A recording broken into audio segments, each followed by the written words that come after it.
can happen to anyone, and they impact nearly 800,000 Americans every year. While treatment options have come a long way, recognizing the early signs can still make all the difference. Joining us to discuss from Tulane University School of Medicine is neurosurgeon Dr. Kendrick Johnson. Dr. Johnson, so great talking with you today. Thank you for having me. It's such a pleasure to discuss this important topic during Stroke Awareness Month. It is so important, and we appreciate your expertise. If you can explain further for those who don't know, what is a stroke, the mechanisms of it, and we talked about how common it is, if you can elaborate on that. Yes, ma'am. Like you said, stroke is a very common disease, unfortunately. About 800,000 Americans have a stroke every year. It's estimated that every 40 seconds someone has a stroke. And also, unfortunately, about every 3 minutes, someone dies from a stroke in the United States. So stroke in and of itself is a pretty simple disease, actually. It's just a blockage of a blood flow, a disruption to the blood flow in the brain, whether that's from a blood clot, which is the vast majority of strokes, or leaking of a blood vessel, which causes bleeding into the brain. Now, are there other symptoms or any particular symptoms people should be watching out for? Maybe something you wouldn't normally expect? Yes, ma'am. So this is the most important part of this whole talk is that recognizing the signs and symptoms of stroke at home, because that's usually where it happens. So we educate our patients with the acronym called FAST, F-A-S-T, where F stands for facial drooping, A stands for arm weakness, usually one arm or leg is weaker than the other.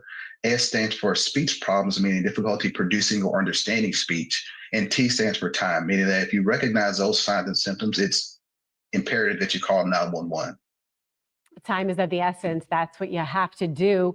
What are some of the biggest advances we've seen in stroke treatment recently?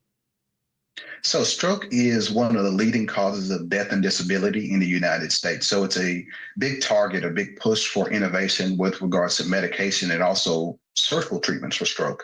One of the biggest things that drew me to this space is a procedure called mechanical thrombectomy.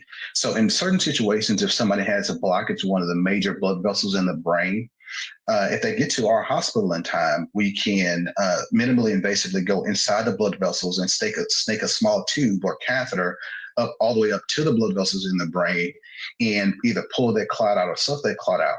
The goal of that procedure is to turn what would have been a large stroke that potentially can kill a patient to a much smaller stroke that's more easily recovered from and hopefully preventing disability with that. And so who's most at risk for a stroke, and what can people do to lower that risk? So interestingly, stroke can happen essentially at any age, but all the way from infancy all the way up to the elderly.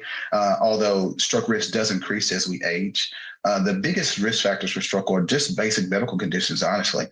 Poorly controlled high blood pressure, diabetes, obesity, um, smoking is also a major risk factor for stroke. So the biggest thing we can do for ourselves as a population is working with a medical doctor to help optimize those risk factors, as well as increasing our physical activity, because increased physical activity improves all health metrics and reduces our risk of stroke.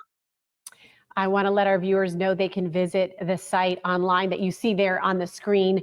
We so appreciate your information, Dr. Johnson. Very helpful. Thanks for caring about the community, and thanks for everything you do. Thank you. I really appreciate you guys having me on.